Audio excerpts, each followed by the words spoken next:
Alrighty everyone, welcome back to the channel for another raid video. Today we are going over day 1 of the Pythion fusion event. So today is officially the first day of the fragment event. So we're going to take a look at the calendar and go over what all events are included and also what my plan is as far as completing the event in the most efficient way possible as far as resources is concerned.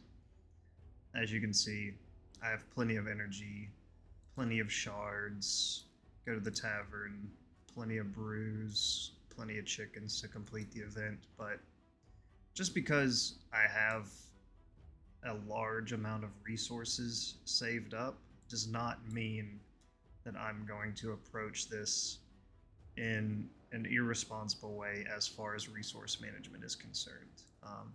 I may not be the most resource efficient, but I certainly try to be, and I certainly advocate that for anyone playing this game, no matter what level. Even if you are a mega whale and money's not really an object to you, I still would recommend doing things in the most efficient way possible.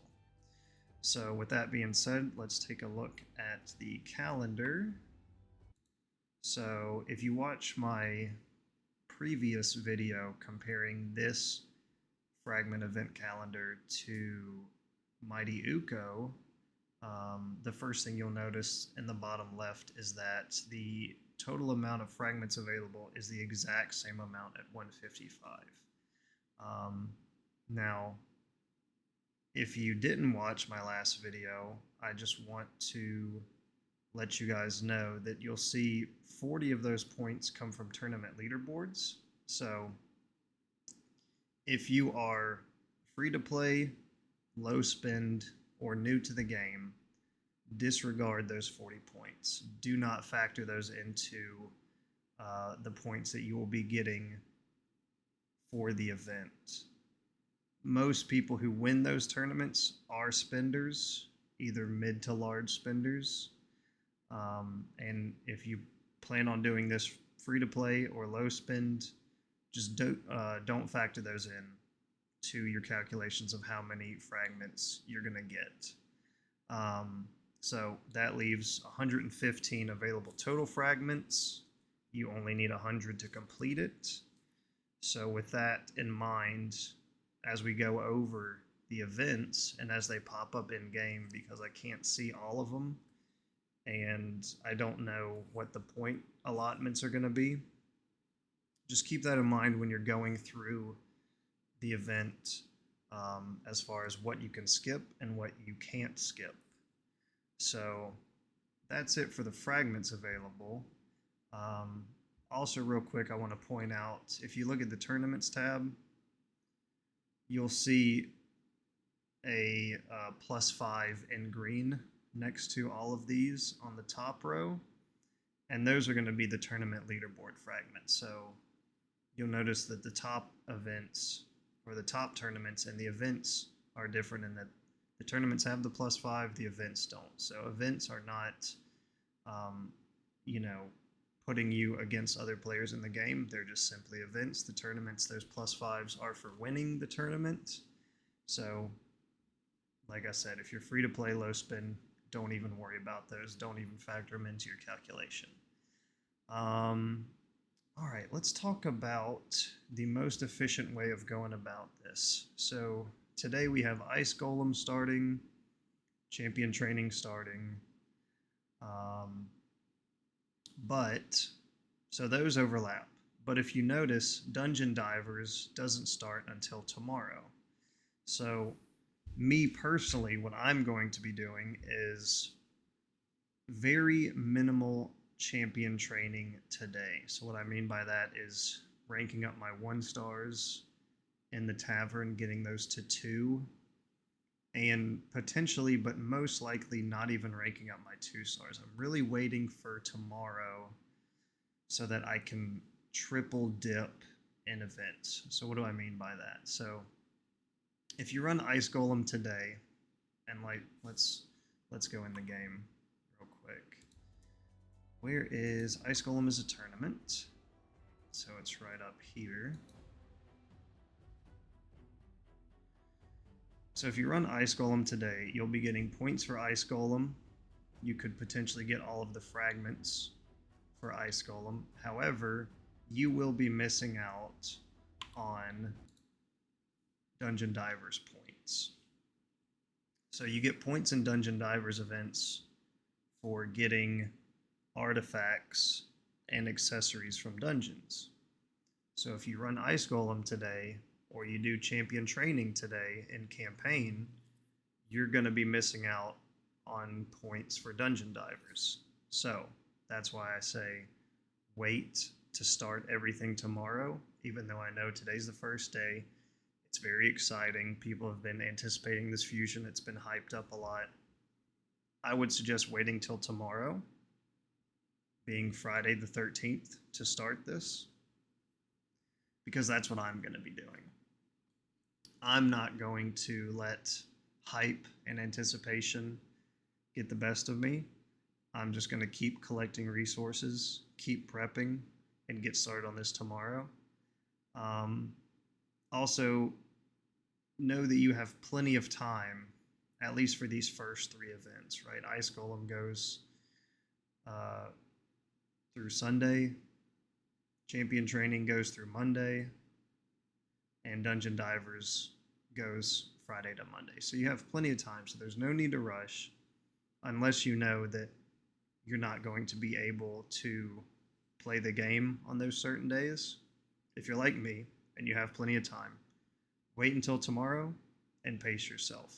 You're going to get the most efficient resources out of your energy being able to triple dip into these events.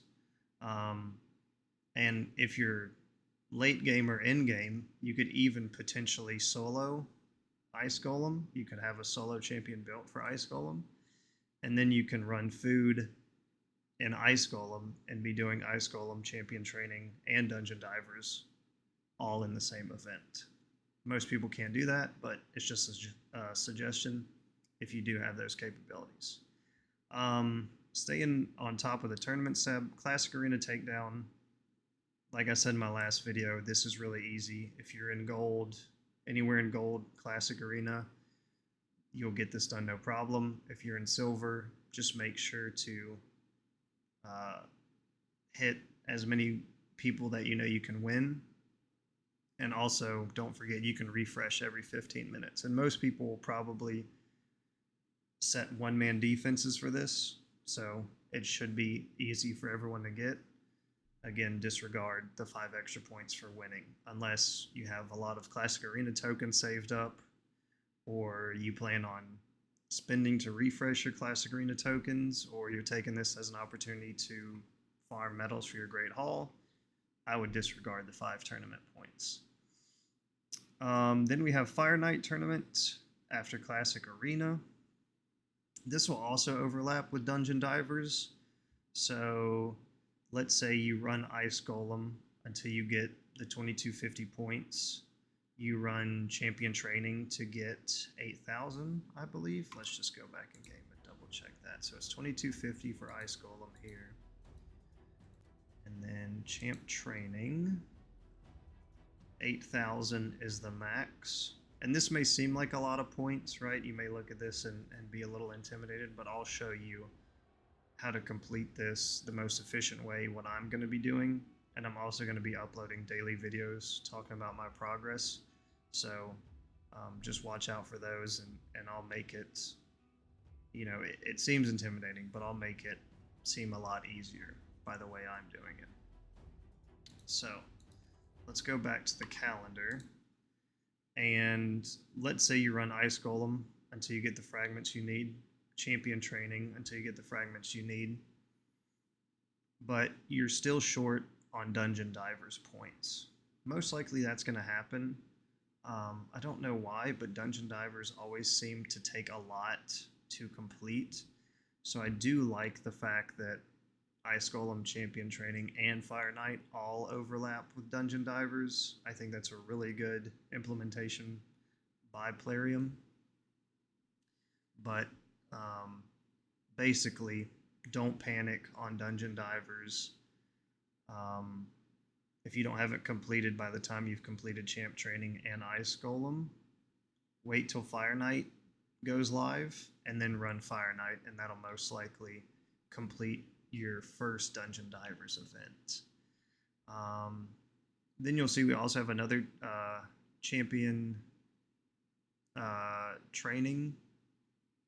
This time it's a tournament. So we have a champion training event, and then when that ends, we have a champion training tournament. This is going to be a leaderboard style ladder.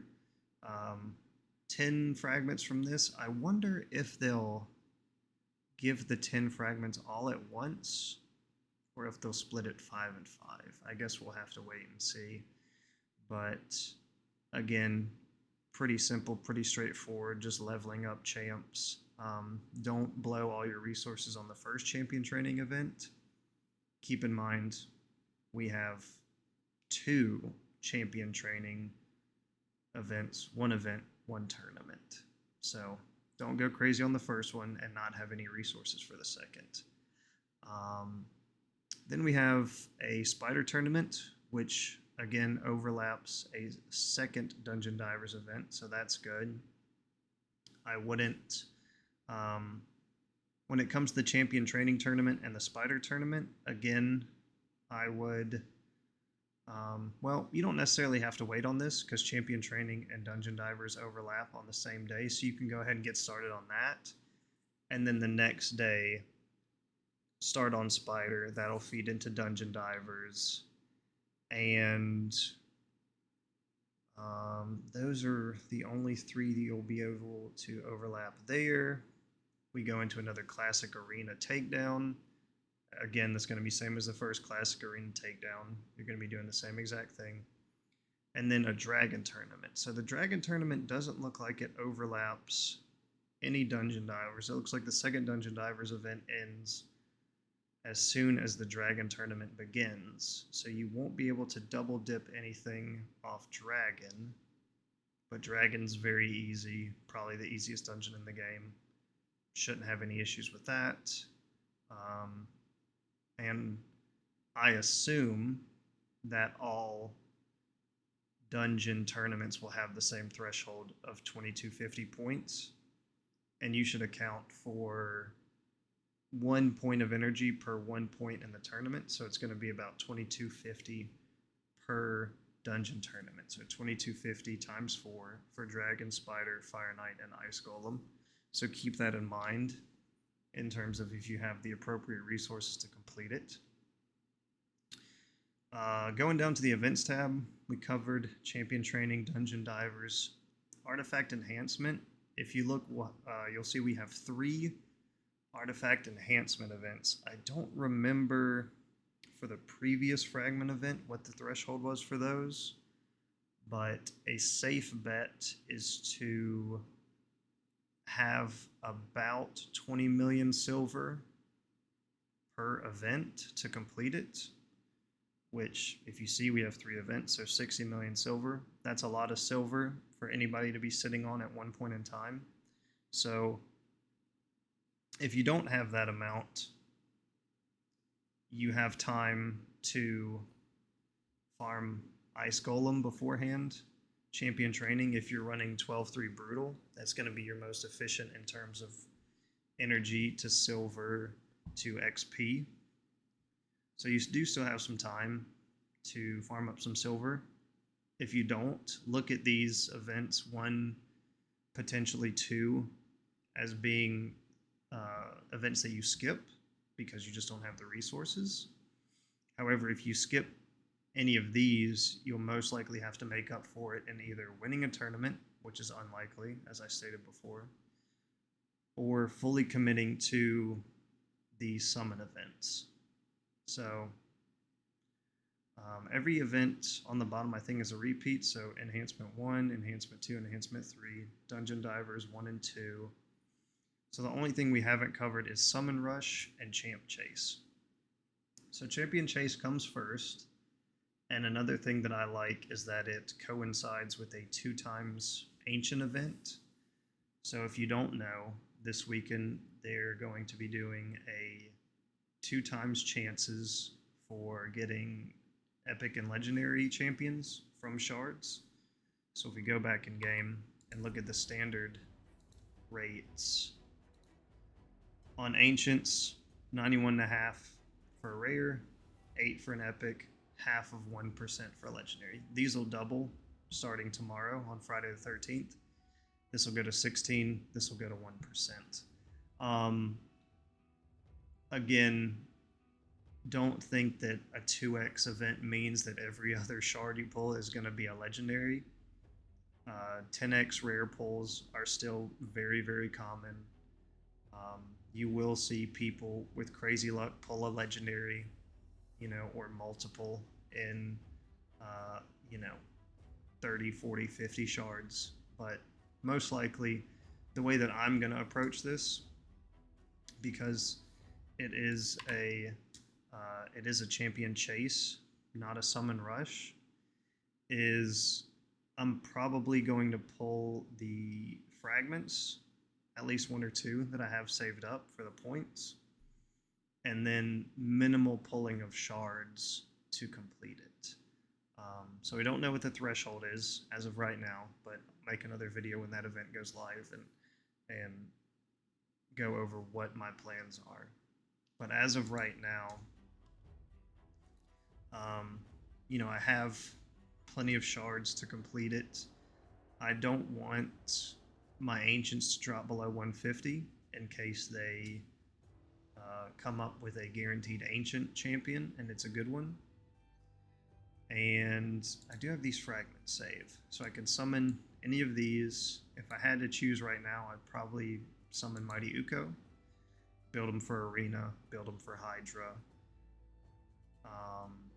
But it depends on what the threshold is and how many shards I'm willing to commit to the event. So the plan is not to drop below 150 here, and potentially summon 1 or 2 fragments to fulfill the requirements for that tournament.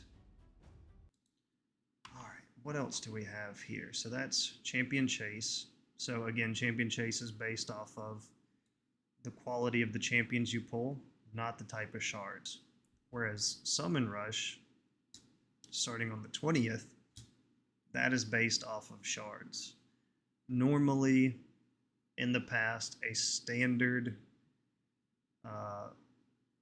maximum points for fragments allowed is 3,500, so that equates to about 7 sacreds. So keep that in mind. In order to complete the Summon Rush safely, you'll need about 7 sacreds or 3,500 worth of shards. Mystery shards are 1. I believe ancients are 20. Voids are 120. And sacreds are 500. So keep that in mind. A normal allotment of points is 3,500 for Summon Rush. So 7 sacreds. So if you have 7 or more sacreds, you're set. If you don't, well, you have a little over a week to farm Nightmare, Ultra Nightmare Clan Boss, get your monthly quests done for your Void Shard, your Sacred Shard, or, buy shards if you need to. So I think that's everything in terms of tournaments, events, fragments available, and sort of what I'll be doing. Again, I'm not going to be doing much today.